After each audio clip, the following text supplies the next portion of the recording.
Muy buenas tardes. Bienvenidos a esta segunda conferencia para celebrar el 60 aniversario de la Facultad de Ciencias Marinas. En esta ocasión tengo el honor y el placer de presentar a un amigo, el doctor César Mozo Aranda. Él es integrante de la generación número 33 de oceanólogos. Posteriormente se fue a España, particularmente a Barcelona, a la Universidad Politécnica de Cataluña, para estudiar su maestría y su doctorado. Desde 1999 es profesor de la Escuela de Caminos, Canales y Puertos de Barcelona. Es una escuela de ingeniería civil y actualmente es subdirector de esta escuela. También ha sido coordinador de un máster Erasmus Mundus llamado Coastal and Marine Engineering and Management. Fue también promotor, fue quien propuso la licenciatura de Ciencias y Tecnologías del Mar en la Universidad Politécnica de Cataluña. Ha sido coordinador de las licenciaturas en Ciencias y Tecnologías del Mar e Ingeniería Ambiental en la misma Universidad Politécnica de Cataluña. Ha sido profesor desde 2016 también en la Universidad de Barcelona, tanto en licenciatura como en maestría. Ha sido profesor invitado hasta en 5 ocasiones por el Cuerpo Académico de Geología Costera para dictar cursos presenciales en temas de ingeniería de costas y tratamiento de series de tiempo meteo-oceanográficas. Y pues es, por lo tanto, miembro asociado de este cuerpo académico de la Facultad de Ciencias Marinas, con lo cual ha sido director conjunto de 12 tesis de licenciatura y de maestría. Sin más por decir, le cedo ahora la palabra al doctor César Mozo Aranda para que dicte su conferencia. Muchísimas gracias, Víctor. Puedo decir que puedo comenzar ya que me están escuchando. Chicos, a todos ustedes, muchísimas gracias por estar aquí esta tarde. Para la noche, porque por la diferencia horaria son las 10 de la noche. Y te agradezco muchísimo la oportunidad de poder hablar un poquito de las cosas que hacemos aquí y me siento muy honrado por esto de información de la charla de aniversario tan especial por parte de la facultad. La charla que quiero dar es titulada La Medida del Mar y las explicaciones sobre los procesos de la orilla y sobre la afectación de los puertos.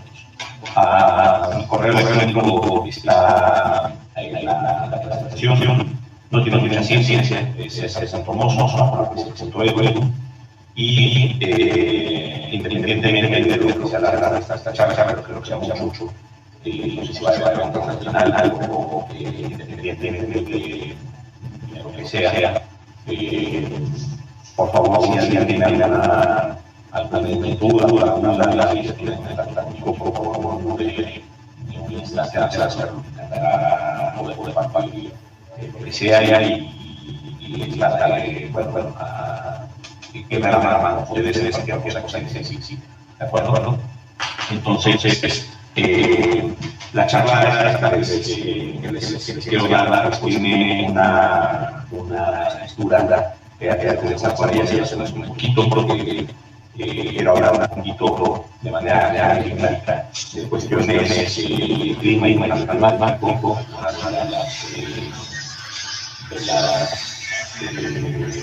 de las evidencias que tenemos sobre estos cambios.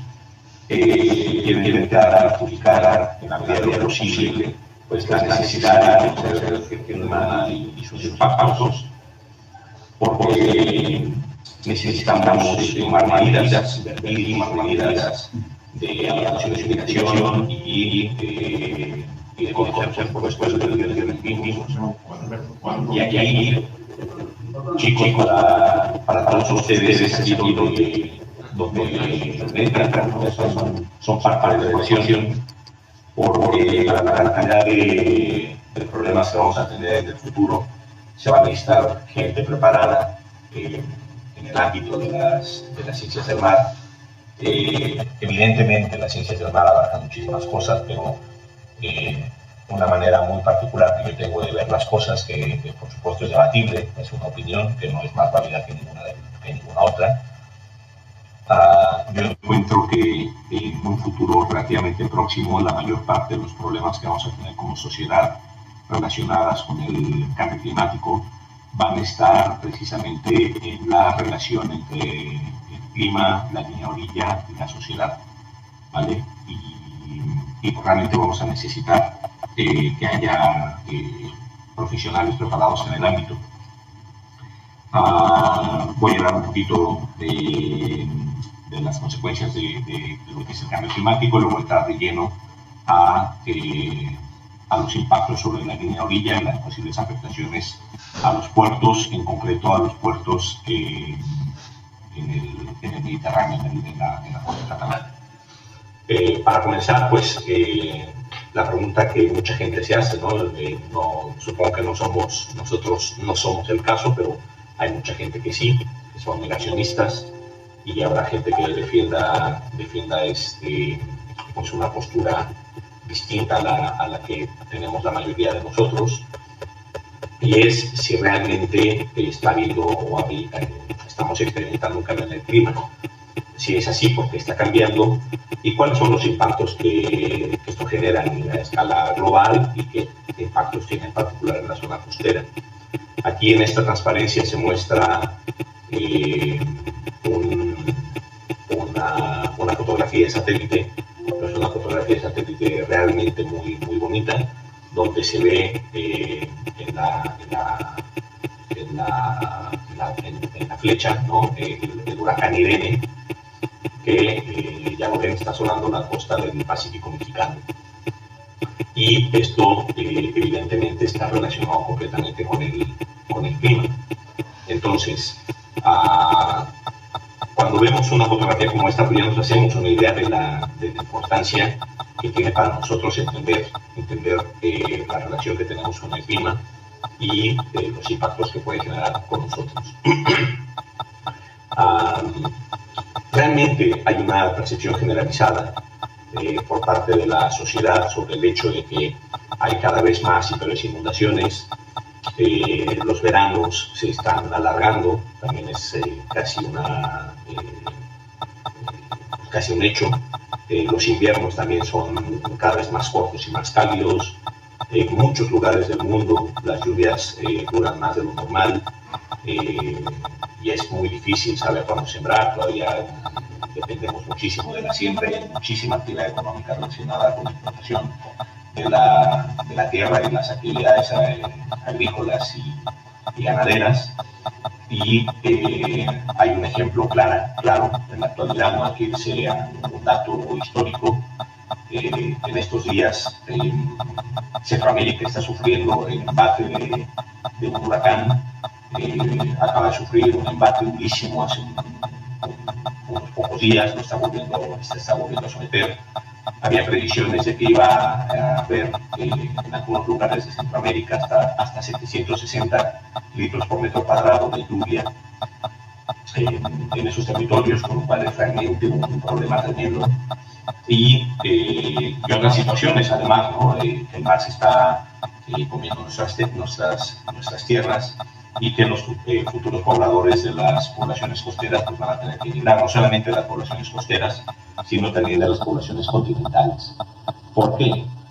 Si se fijan, por ejemplo, en esta transparencia de aquí, lo que estamos viendo es que una serie de datos, ¿no?, marcados en estas líneas que se observan en la transparencia sobre un glaciar, donde se ve que desde mediados del siglo XIX pues, este glaciar se ha ido retirando, se ha ido derritiendo a una velocidad nunca antes vista. Este es un glaciar en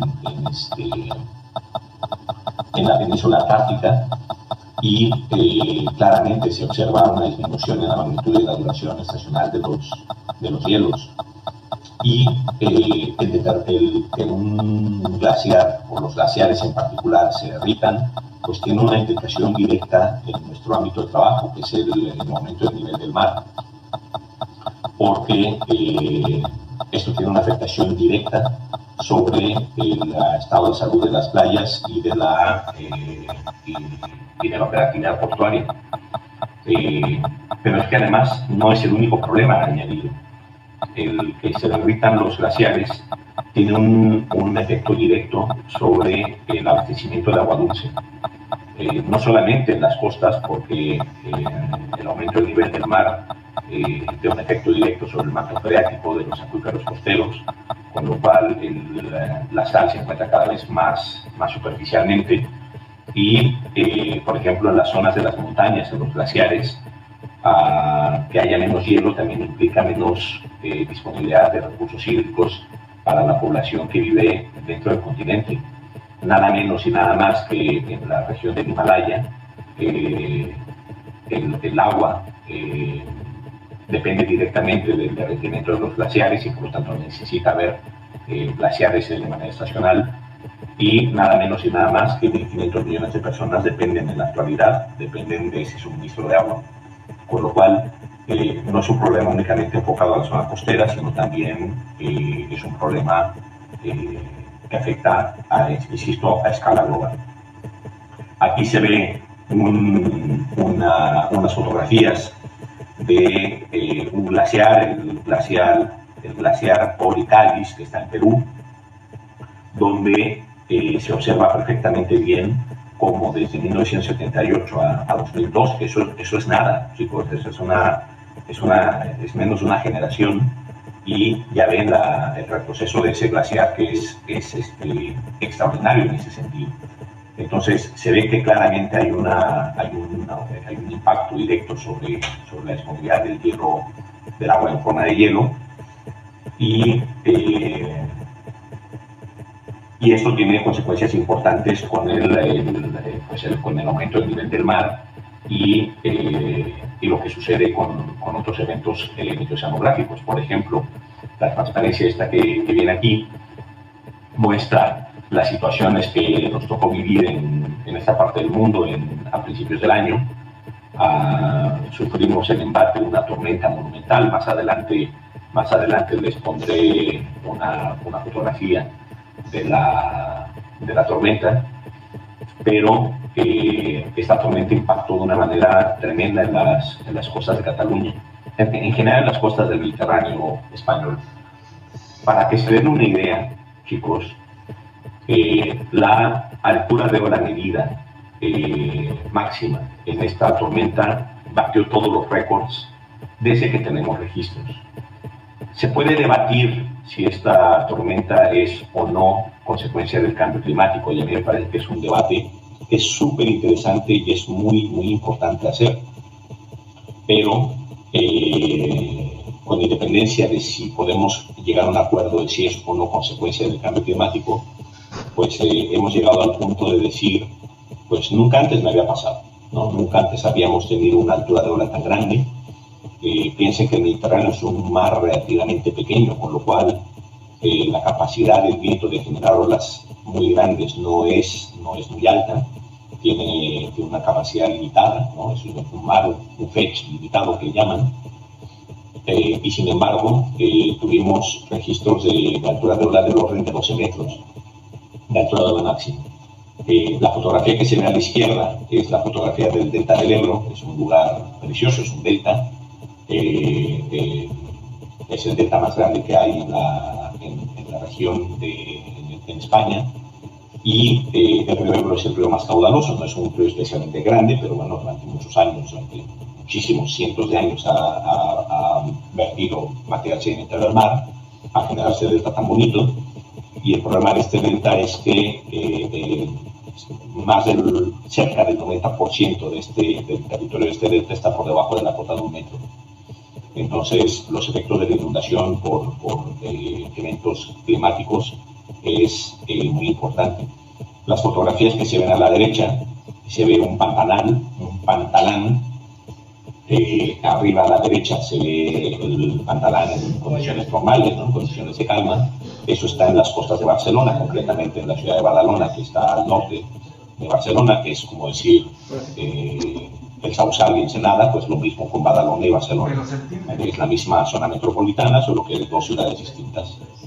Y se ven las condiciones normales, condiciones de calma, el Pantalán, y en cambio, después de la tormenta Gloria, pues ya lo ven, sufrió unos efectos tremendos e incluso lo llegó a romper del todo.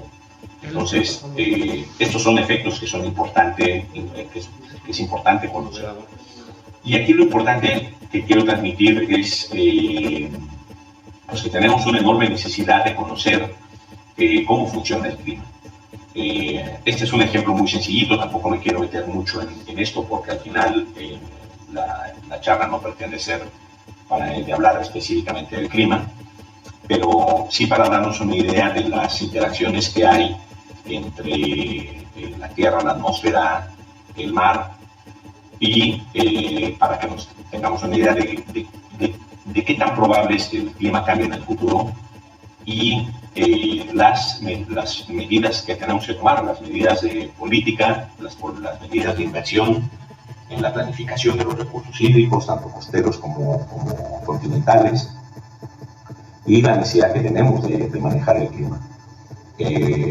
Es un sistema muy complejo y en la actualidad contamos con muchísimos datos, que es muy importante saber tratar los datos, y contamos también con modelos numéricos de simulación climática que nos permiten hacer algunas proyecciones y tener una idea de cómo van a ser los impactos en el futuro, ¿vale? Así que pues esto nos lleva a si está cambiando el clima, ¿por qué lo está haciendo? Yo creo que esto también es una cosa que todo el mundo más o menos intuye, todo el mundo más o menos sabe, que la referencia a nivel mundial de los estudios climáticos la lleva el IPCC. Sé que hay profesores y egresados de la facultad que son colaboradores de este panel internacional del cambio climático, que por supuesto es el principal organismo internacional de evaluación del cambio climático, que está establecido por el Programa de las Naciones Unidas para el Medio Ambiente y la Organización Meteorológica Mundial en 1988. Ahí hay un enlace sobre el último reporte del IPCC, y entre otras cosas concluye que el cambio climático ya está teniendo lugar. Hay pocas dudas al respecto de ello, que se debe ante todo a actividades humanas. Es importante, continuará, no importa lo que hagamos ahora, el cambio climático continuará todavía durante un tiempo, tiene una inercia que no podemos parar en el momento. Se está produciendo a velocidades preocupantes y está dando lugar a fenómenos extremos que son cada vez más frecuentes. Por lo tanto, es urgente impedir que continúe este calentamiento en la medida de lo posible. Y aquí vemos pues un gráfico donde se muestra cómo ha ido aumentando los gases de efecto de invernadero en los últimos años. Aquí tenemos una fotografía un gráfico que no está anecdótico, tiene registros de más o menos 1955, más o menos hasta el 2010, donde se ve clarísimamente que las concentraciones de dióxido de carbono en la atmósfera pues han alcanzado niveles altísimos, ¿vale? Piensen que desde la época preindustrial a la fecha, la concentración de dióxido de carbono en la atmósfera ha subido del orden de un 40%, y en general la concentración de gases de efecto de invernadero en los últimos 800.000 años no ha sido tan alta como la tenemos a día de hoy. Y el IPCC establece que hay una probabilidad altísima, por encima del 95%, de que la causa de este aumento en el dióxido de carbono y en la concentración de gases de efecto invernadero, que son fundamentalmente el metano, el óxido nitroso, el dióxido de carbono, por supuesto, y el vapor de agua, se debe a la actividad humana. Así que pues tenemos que hacer un pensamiento de qué es lo que tenemos que hacer. Estas actividades las podemos resumir, ¿no?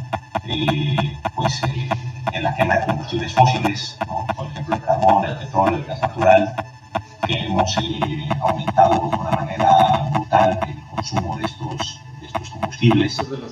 Por supuesto, la deforestación a gran escala, lo que sucede actualmente en los bosques amazónicos de Brasil también no tiene nombre, es una auténtica tragedia lo que está ocurriendo.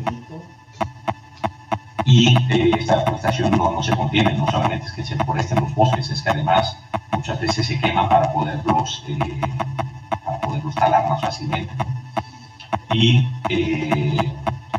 además, pues que bueno, que ha habido también un cambio en las prácticas agrícolas y el uso de la tierra, que actualmente ha llevado a una actividad agrícola, de agricultura y ganadería, que no es sostenible, porque está liberando una enorme cantidad de gases de efecto de invernadero, ¿vale? Entonces, pues es muy importante el tener en cuenta estas situaciones, lo que nos lleva a hacer un análisis, ¿no?, de las certezas y de las incertidumbres que tenemos sobre el cambio climático. Estas certezas, chicos, son evidencias de los datos con los que contamos. Los datos lo dicen todo.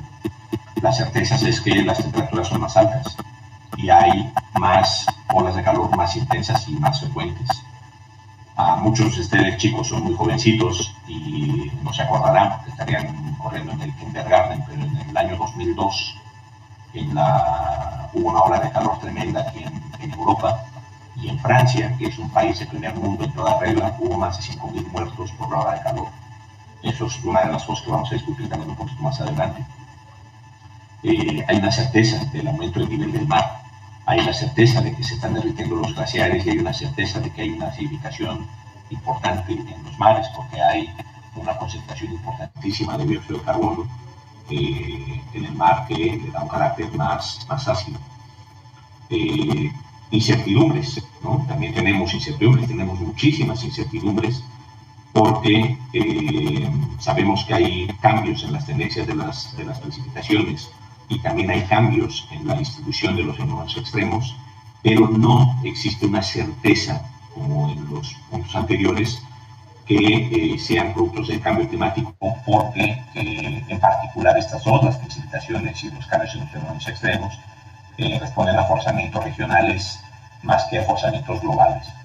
Pero pues existe la sospecha de que sí tienen una relación. La siguiente transparencia, chicos, muestra unos mapas donde se ve clarísimamente pues, las evidencias del cambio climático. Aquí estamos viendo la temperatura global promedio, que ha aumentado de forma constante a lo largo del último siglo. Este es un mapa sacado de la izquierda, de los puntitos rojos, que es el de la temperatura, que está sacado de uno de los assessment reports del IPCC, en concreto del año 2013. No es el más reciente, pero bueno, es el que tenía a la mano. Y se ve clarísimamente pues, las anomalías, ¿no?, en la temperatura a nivel global, en la que todos los puntitos que son entre rojos y morados representan mayores temperaturas. Se ve que todo el planeta se está calentando completamente. En el caso de los mapas que tenemos a la izquierda, son mapas de precipitación en dos escenarios. En el escenario optimista, que es si podemos hacer una mitigación del efecto del cambio climático, disminuyendo las actividades que contaminan y dan aumento en el nivel de las concentraciones en la atmósfera.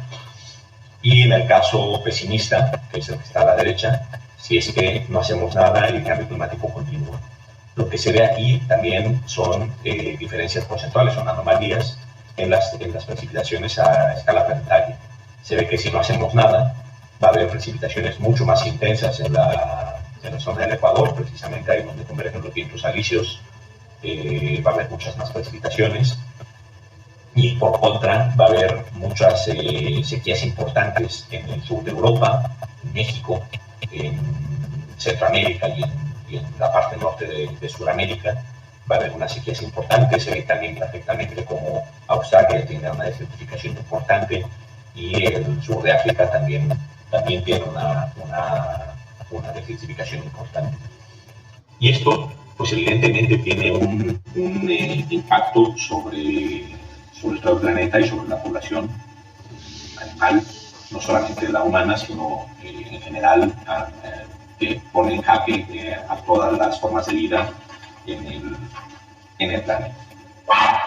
Lo que tenemos a continuación es un esquema de cómo podemos hacer una evaluación cuantitativa de los impactos del cambio climático,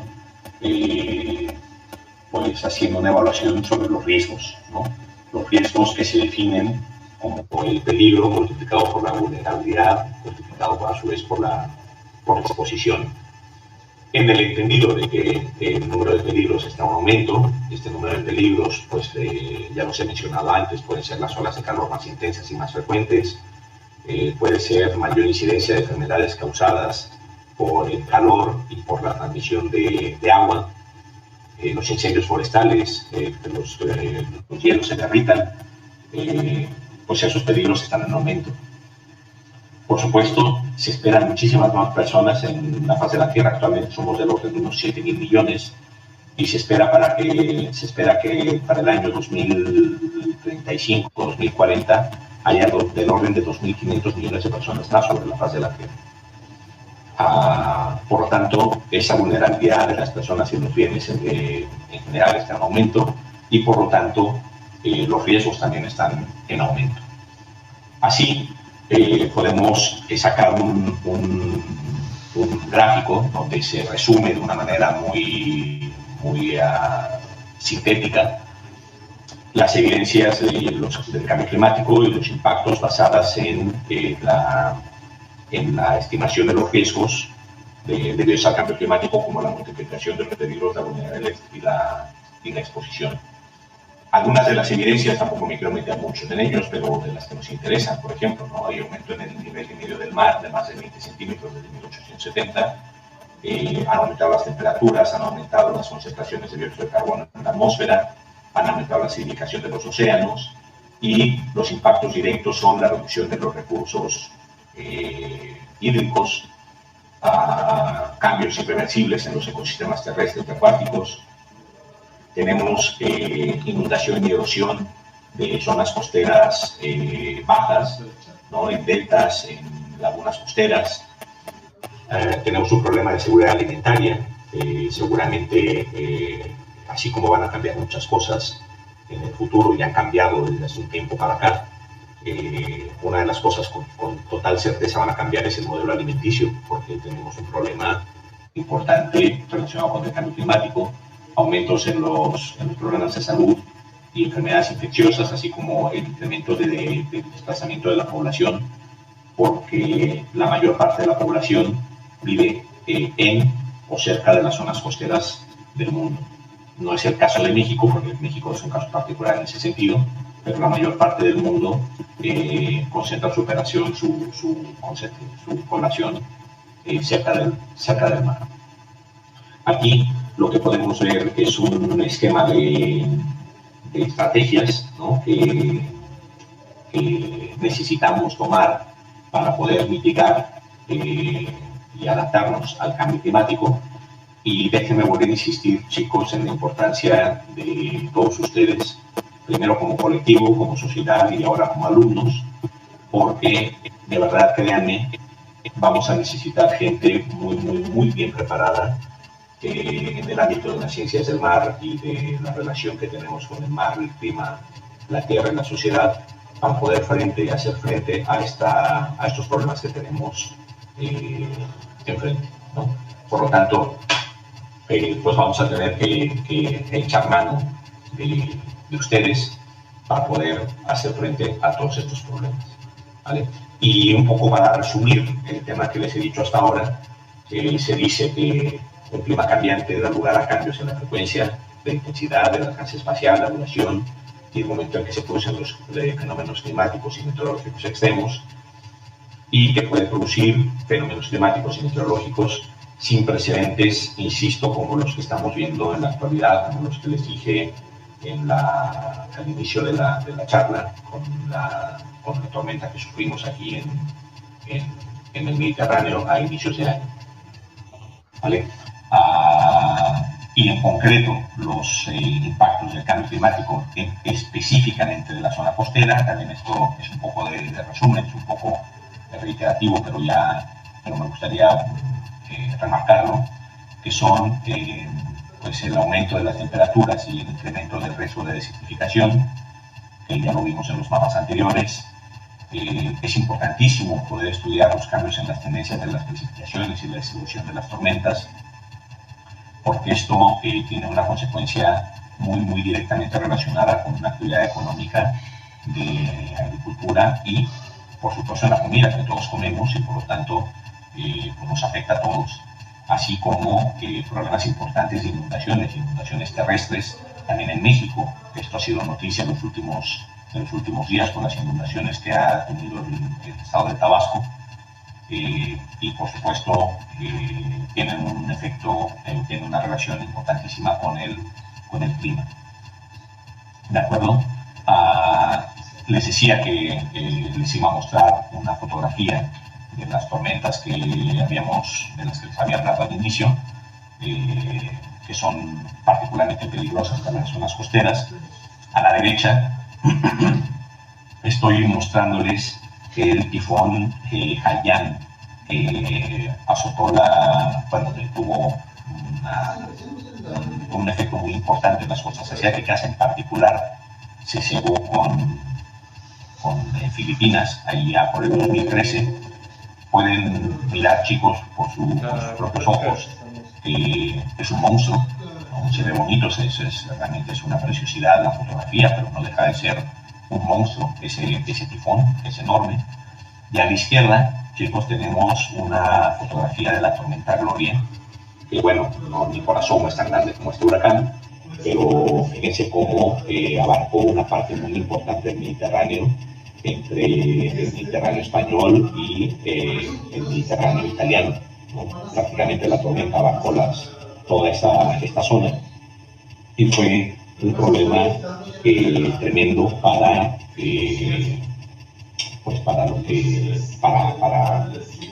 gestionar todos los daños y todos los impactos que tuvo.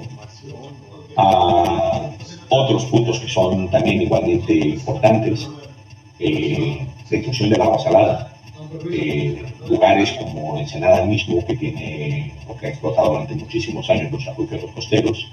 Bueno, en Ensenada y en muchísimas partes del mundo, la intrusión del agua salada tiene una repercusión muy importante en la disponibilidad de esos recursos. También hay una degradación importante de los ecosistemas marinos por el proceso de la acidificación. Produce daño permanente en los corales, produce una pérdida permanente de la calidad del agua, porque la calidad del agua disminuye normalmente, el agua se pudre, tiene muchísimo menos oxígeno disuelto, por contra tiene mucho más dióxido de carbono disuelto, y esto tiene una importancia o un impacto directo en el ecosistema marino.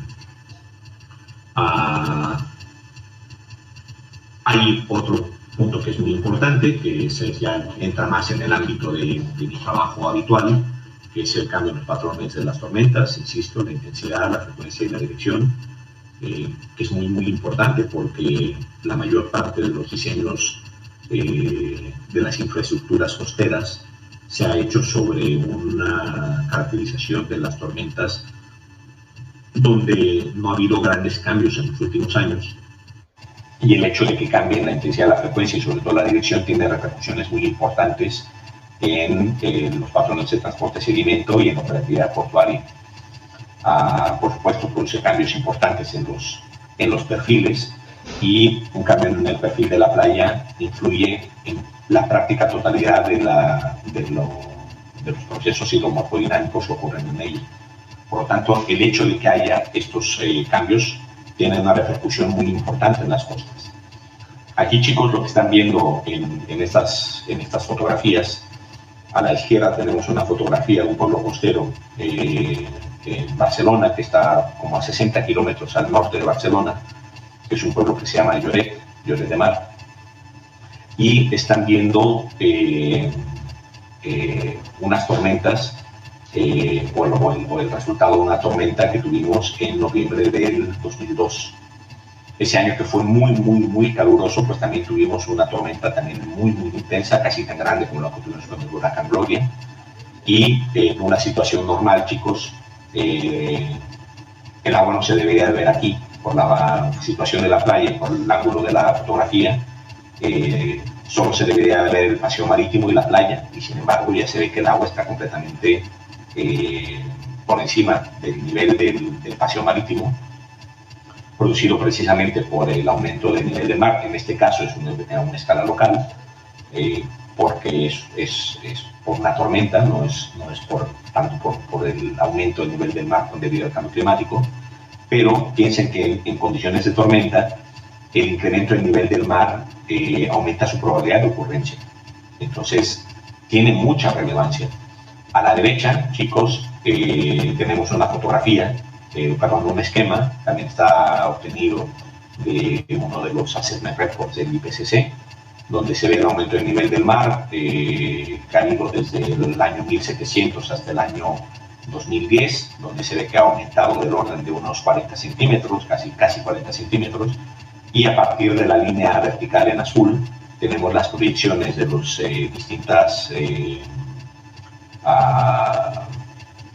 distintos escenarios del cambio climático, donde se ve que para finales del año 2100 podemos tener, en un caso extremo, un aumento del nivel del mar del orden de 1 metro.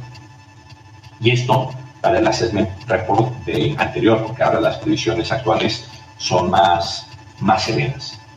En el caso concreto de lo que nos interesa a nosotros, es ver cómo se distribuyen o cómo han cambiado las tormentas, en particular el parámetro más importante relacionado con las tormentas, que es el oleaje, el nivel del mar, su impacto sobre la operatividad portuaria y el retroceso que nos podemos encontrar de la línea de orilla. Para esto, chicos, algunas de las cosas que les quiero presentar, que han sido tratando algunos datos, tanto de medidos por nosotros como medidos por el Estado, y comentarles que hemos hecho la caracterización de las tormentas a medio y largo plazo a partir de datos medidos, que son unas series de tiempo que son limitadas, porque comenzaron a medir desde el año 1980 y pico en el Mediterráneo. Antes no se han tenido datos. Esto lo hicimos mediante la red SHIOM, que está actualmente inoperativa, pero esta red, mientras hubo recursos, la gestionó la Universidad Politécnica de Cataluña. Y también tenemos datos obtenidos por puertos del Estado, no solamente datos medidos por una red de mareógrafos y de boyas de oleaje, sino también datos modelados empíricamente. Y, por supuesto, también tenemos datos modelados, es decir, ese tipo de medidas de predicciones climáticas que han sido obtenidos por otros medios. Con estos datos, ¿qué hacemos para hacer estas caracterizaciones y tratar de analizar los impactos? Lo primero es caracterizar el oleaje. No me quiero meter mucho en la caracterización del oleaje, porque supongo que esto más o menos lo deben de tener más o menos claro, por lo menos intuirlo, pero pues es importante hacer el análisis direccional del oleaje, tanto de la altura de ola como del periodo. Aquí tenemos las rosas de datos medidos reales por nosotros. Las dos figuras de la izquierda que están a la izquierda son datos de altura, de ola y de periodo obtenidos con un agua, con un correntímetro, y en el caso de los gráficos de la derecha es exactamente lo mismo, solo que están dentro de un recinto portuario. Por lo tanto, los datos están mucho más restringidos a una cierta dirección.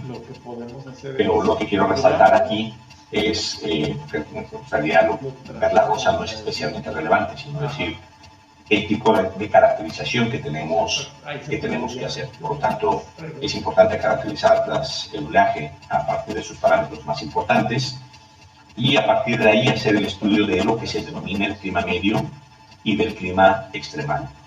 Tampoco me quiero meter muchísimo en describir lo que es el clima medio y el clima extremal, pero sí es importante señalar que si no están familiarizados con el término, este estudio se basa en describir el oleaje en términos probabilísticos, en términos de probabilidad de no excelencia, de tal manera que los datos se ajustan a una distribución, en este caso lo habitual, que es lo que se requiere para el caso de datos de oleaje, igual que datos de viento, es a partir de una distribución de Weibull, una distribución paramétrica.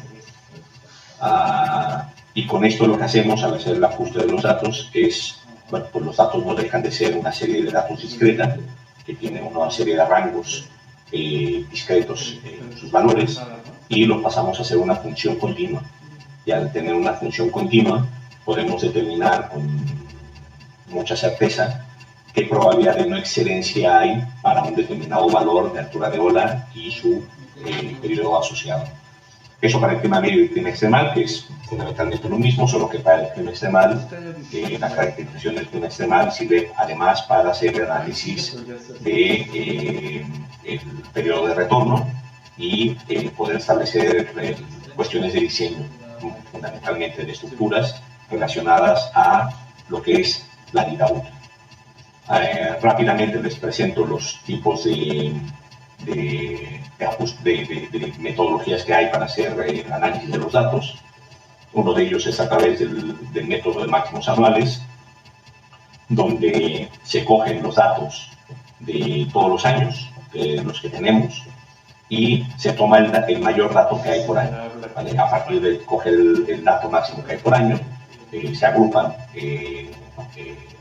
y se procesan para poder obtener el clima extremal. Y existe otro método que es el método POT, que se denomina así por su nombre en inglés, por las siglas de su nombre en inglés, que es el método de Peak Over Threshold, que es establecer los valores por encima de un cierto valor umbral y a partir de ahí hacer una definición de lo que es una tormenta. Este es un método que tiene la ventaja de que si se sabe hacer, obtenemos más datos que son buenos para hacer una estimación y una caracterización de las tormentas. Tiene el enorme problema de la definición en sí misma de lo que es una tormenta, de cuando decidimos que un valor de altura de ola y de un episodio es una tormenta. Si una tormenta excede un valor, el que sea, como se ve en la figura, de 1,5 metros, por ejemplo, de altura de ola, ya lo consideramos tormenta, y la duración del evento. ¿Qué escogemos? Que sean de 6 horas, de 8 horas, de 12, de 18. Tenemos que subir el valor de la altura de ola, lo tenemos que bajar, tenemos que definir cuál es la separación entre eventos para que sean independientes o sean dependientes, cuando un evento se acaba y comienza otro, o es un mismo evento con una pequeña tregua. Por lo tanto, no es trivial hacerlo. Y los resultados en función de tomar un valor u otro cambian. Entonces, pero bueno, es así como se suele hacer para la caracterización del oleaje, y lo mismo para los valores del nivel del mar. Aquí me voy para atrás. Aquí está simplemente, si les interesa quedarse con la presentación, aquí en distribuir, simplemente para que vean la forma de la función de distribución de Weibull, y esta es la función que se ajusta a los datos. Para el nivel del mar, lo mismo, chicos. También el nivel del mar, fundamentalmente hacemos una cosa similar a la que hacemos con el oleaje. Hacemos un ajuste de los datos, cuando los tenemos, que son datos o bien medidos o bien datos modelados. Y aquí se hace exactamente lo mismo. Se hace también un ajuste de clima medio o de clima extremal, pero también se hace un análisis de tendencias. Y el análisis de tendencias, chicos, es un análisis que es súper interesante, porque nos permite definir tasas de cambio en el tiempo y poder estimar, de acuerdo al análisis que utilicemos. Si utilizamos un análisis lineal, como un análisis de tendencia lineal, como el que sugiere ahí la transparencia, el test paramétrico, no paramétrico de Mann-Kendall, o utilizamos análisis de tendencias no lineales, utilizando filtros, como el filtro Pasabanda o el filtro de Houghton-Prescott, que nos permiten definir tendencias en los datos y ver en qué momentos corresponden a distintas bajas frecuencias que pueden relacionarse con eventos, por ejemplo, atmosféricos. Y el nivel del mar es especialmente relevante para ver la respuesta de una playa, porque evidentemente la playa la inunda. Entonces, podemos establecer la inundación de las playas por el efecto del nivel del mar, también en términos probabilísticos y en términos temporales. Si, por ejemplo, subimos el nivel del mar por un temporal, tenemos la llamada regla de Brumm, que nos dice que además de la inundación en sí, la playa va a reaccionar de una cierta manera, retrocediendo la línea orilla del orden de 1 centímetro, del orden de 100 veces más el aumento del nivel del mar. Por lo tanto, un aumento del nivel del mar del orden de de 1 centímetro puede resultar en un retroceso a la línea orilla del orden de 1 metro. Y luego tenemos el efecto permanente, que es el efecto combinado de la regla de Brumm más lo que se conoce como el efecto bañera, porque es simple y llanamente la inundación que sí o sí nos va a producir el nivel del mar cuando suba, ¿vale? Aquí tenemos unos ejemplos, tampoco me quiero entretener mucho con esto, unos ejemplos de tratamiento de datos y de importancia de saberlos tratar. Por eso yo doy clases, entre otras cosas, de tratamiento de series temporales, donde se demuestra la importancia de saber tratar los datos. Estos datos que estamos viendo aquí, chicos, que son el nivel del mar, en este caso de los datos medidos en el puerto de Bilbao, pero simplemente para ponerles el dato, cuando se hace un análisis de tendencia, resulta que aquí aparentemente el nivel del mar no está cambiando, ¿vale? Los datos tienen que tener una serie de características necesarias para su tratamiento, para el análisis de tendencias, que estos datos no los cumplen. En cambio, una vez se tratan los datos haciendo, entre otras cosas, un análisis de autocorrelación para ver en qué momento esa autocorrelación se pierde, que eso es una base fundamental para el análisis de datos, entonces resulta que, sabiéndolos promediar en el tiempo, podemos encontrar tendencias reales de los datos. Estos datos que están viendo en la pantalla, chicos, son exactamente los mismos datos que esta transparencia de aquí. Son los mismos. Lo único es que están tratados de tal manera de que los datos tengan una cierta separación y una cierta independencia serial. En el momento en que se pierde esa dependencia, los datos ya empiezan a presentar una tendencia. Y aquí lo que se ve en la línea negra es la tendencia lineal, que sería una tendencia continuada, sin cambios, monótona. Y en cambio, lo que se ve en la línea esta medio naranja que se está viendo son los cambios en las tendencias no lineales, donde se pueden ver que dentro de una tendencia, como se ven en los dos gráficos, una tendencia monótona creciente, hay momentos en que los datos están por encima de esa tendencia creciente y en algunos momentos están por debajo de esa tendencia. Y esto resulta especialmente útil para poder encontrar relaciones causa-efecto de estas variaciones en el nivel del mar con otros mecanismos de forzamiento. Los tratamientos que estamos viendo del nivel del mar, insisto, una vez sabiéndolos tratar de distintos lugares en España, aquí estoy poniendo unos ejemplos de La Coruña, que está en el Cantábrico, de Las Palmas, que está en las Islas Canarias, y en Málaga, que está en el Mediterráneo, en el sur del Mediterráneo, y en todos ellos se ve que estamos teniendo un aumento del nivel del mar importante, ¿vale? Y los datos no mienten, aquí están. Luego, los datos se pueden tratar de mejor o peor manera, pero en todos ellos se ve que estamos sufriendo un aumento del nivel del mar importante. Otro cambio que es muy importante es el análisis del oleaje. Aquí les muestro una transparencia donde se ven una serie de nodos en el gráfico de la izquierda, que es la costa catalana, con una serie de nodos de datos de datos de oleaje que fueron datos obtenidos por medio de una simulación numérica, con una proyección hasta el 2100, cada 3 horas. Y lo que estamos viendo aquí es un análisis que hicimos en una tesis de licenciatura, con una chica, que hicimos el análisis jerárquico de clústeres para ver cómo se agrupaban los datos de oleaje, y para poder intentar establecer, digamos, relaciones entre los cambios que podemos encontrar en el oleaje y distintos rasgos geomorfológicos en la costa. Aquí se ve que estos datos de oleaje analizados con el análisis jerárquico de clústeres, vemos que los datos se agrupan de una cierta manera en la zona norte de Cataluña, se agrupan de otra cierta manera en la zona central de Cataluña, mientras que en el sur de Cataluña se vuelven a agrupar. Y se puede establecer que estos datos corresponden a una orientación de la costa que es más bien norte-sur.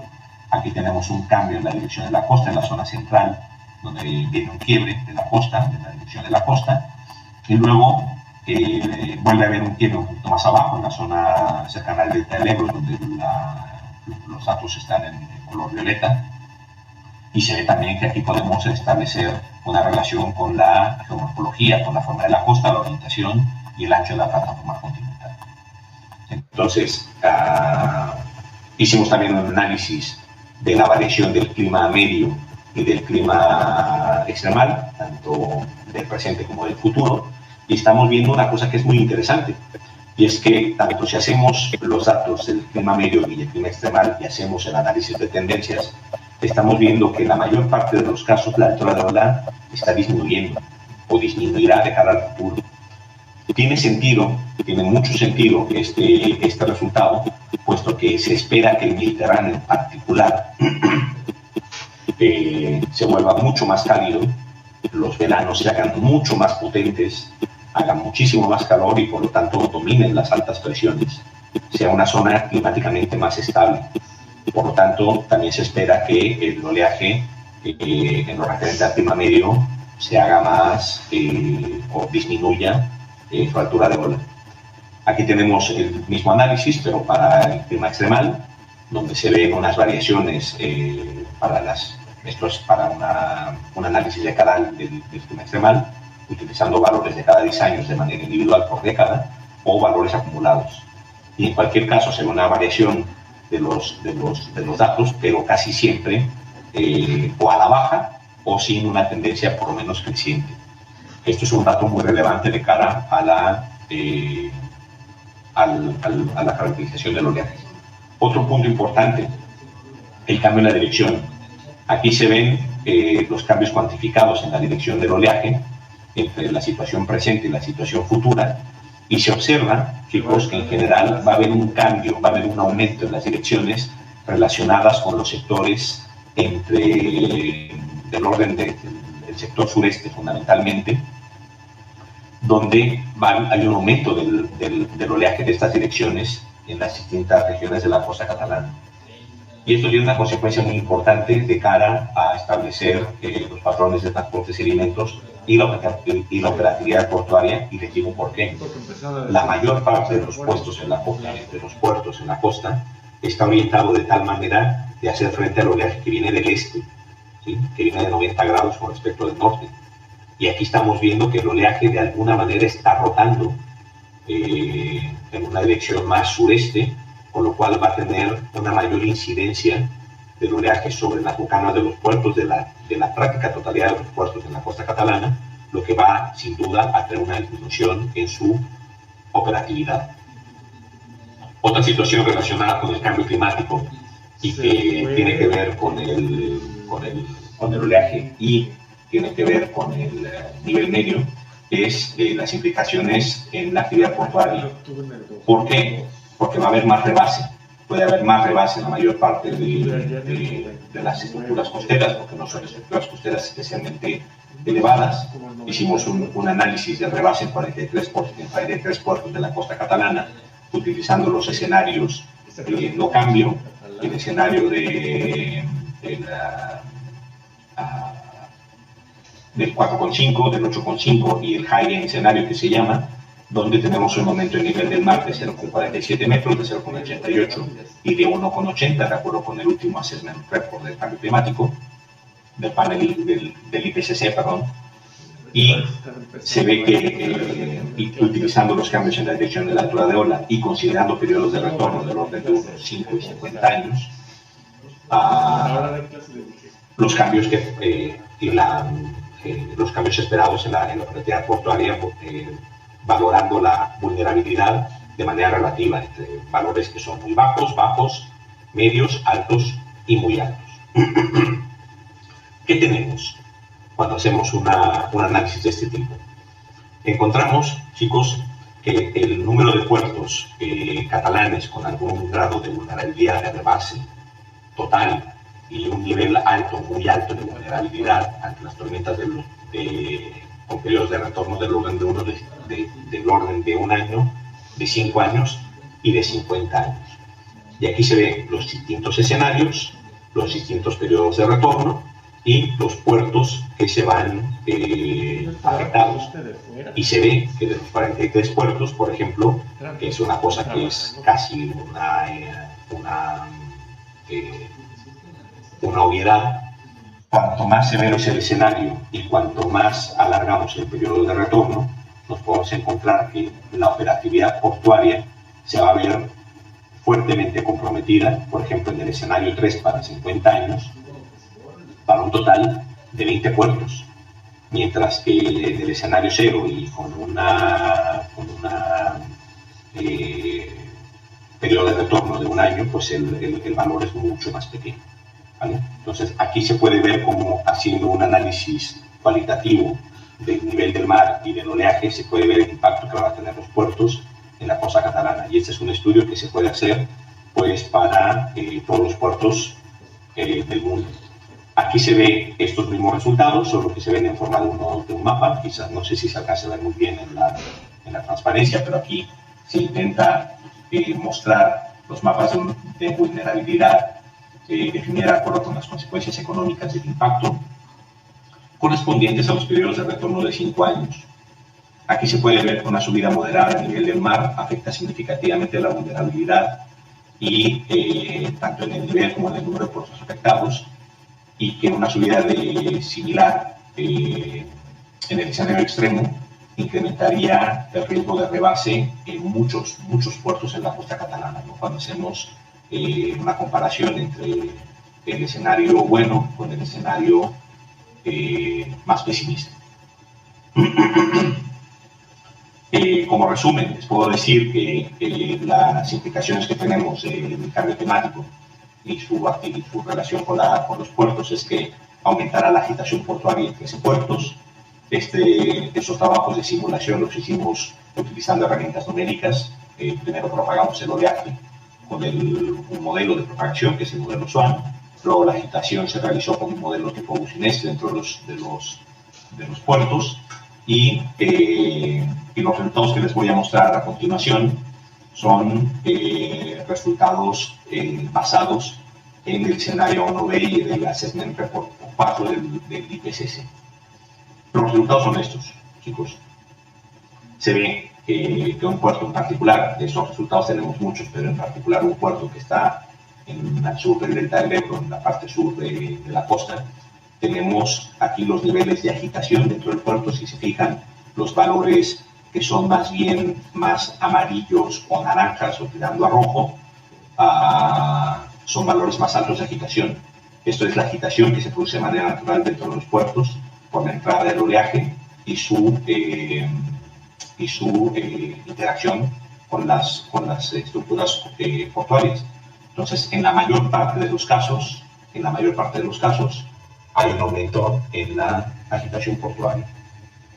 Aquí unos resultados similares para los dos grandes puertos de Cataluña, que son el puerto de Tarragona y de Barcelona, donde también se aprecia un incremento en la agitación en ambos puertos. Como resultado general de la agitación general de los puertos, la agitación media anual disminuye en la costa central, aumenta en la costa norte y sur, y la agitación media invernal disminuye para toda la costa, mientras que la agitación media veraniega aumenta para toda la costa. Esto tiene una consecuencia importante de cara a la operatividad portuaria. Y ya con esto termino, chicos, ya no tardaré mucho, simplemente mostrarles las consecuencias que tienen estos cambios en relación con las costas, no con los puertos, sino con las costas, donde hicimos un análisis de distintos tramos de la costa catalana y las implicaciones que tiene el aumento del nivel del mar. Voy a mostrar los resultados de estos 5 lugares en particular, que ahora los pondré en la pantalla, y simplemente decirles, chicos, que hicimos una valoración de los impactos debidos a la subida del nivel medio del mar y el retroceso de la línea de orilla, mediante un índice que nos inventamos, que puede ser tan bueno o tan malo como cualquier otro índice, pero bueno, ese fue el índice que nos inventamos, donde tuvimos en consideración el efecto bañera, ¿no? El aumento del nivel del mar y cómo inunda la costa, haciendo la suma de la anchura, la longitud y la raíz cuadrada del área, dividido el incremento del nivel del mar. Y esto lo hicimos porque encontramos que no sería lo mismo, o la afectación de una playa no sería lo mismo si afecta, por ejemplo, una zona que es un valle, donde la afectación es muy grande, pero muy localizada geográficamente, mientras que en la forma de la derecha podemos tener una afectación igual menor en distancia, pero abarcando un mayor ancho de la playa, con lo cual, pues eso había que tomarlo en cuenta. Aquí vemos, chicos, mediante un mapa digitalizado del terreno, las consecuencias de subir el nivel del mar 1, 2 y 3 metros. Evidentemente 3 metros no es un escenario realista a corto plazo, pero en cambio sí lo puede ser mediante o considerando un escenario extremo de cambio climático y además una tormenta importante como la que tuvimos anteriormente. Y aquí se ve la forma en la que se va inundando la costa, ¿vale? Como estas regiones en azul se van quedando debajo del agua conforme vamos aumentando el nivel del mar. Esto es para el delta del Llobregat en Barcelona.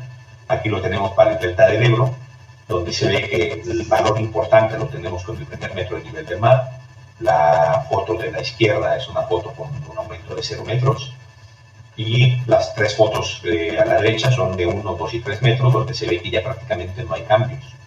Y esto nos lleva también a una consecuencia muy importante, chicos, y es que la mayor parte de las costas, el mayor problema de inundación y de pérdida de territorio lo tenemos con el primer metro de subida del nivel del mar.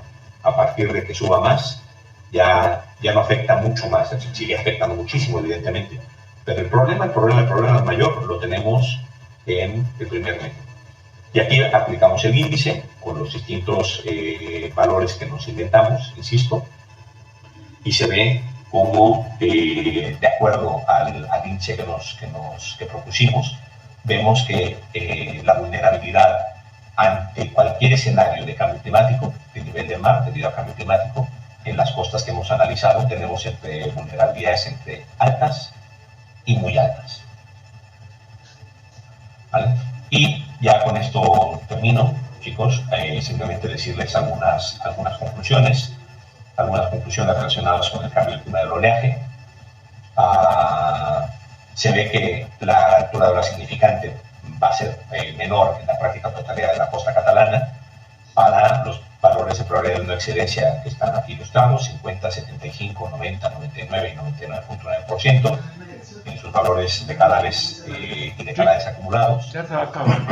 Solo en algunos casos la altura de ola es mayor cuando tratamos con extremos. En algunos casos esos valores aumentarán, quiere decir las tormentas pueden ser más intensas. Hay un cambio en la direccionalidad del oleaje y de cara a los puertos pues hay una disminución en la operatividad portuaria, ¿vale? Y ya esta es la última transparencia. Ante la línea orilla, los escenarios que tenemos son malos en general. Hay una pérdida muy importante del territorio. el índice de vulnerabilidad en todas las costas es alto, muy alto. Como les dije, el mayor impacto lo tenemos con el primer metro de subida del nivel del mar, y los escenarios pesimistas son o resultan más pesimistas considerando los efectos de la erosión y la regla de Newton, no solamente el valor de la subida del nivel del mar. Y yo con esto, chicos, pues doy por terminada la sesión. Lamento haberme alargado tanto en el tiempo, porque se ve que ya estoy muy cerca del límite. Y bueno, no sé si hay alguna sesión de preguntas o algo así, o que toque. Muchísimas gracias por su atención y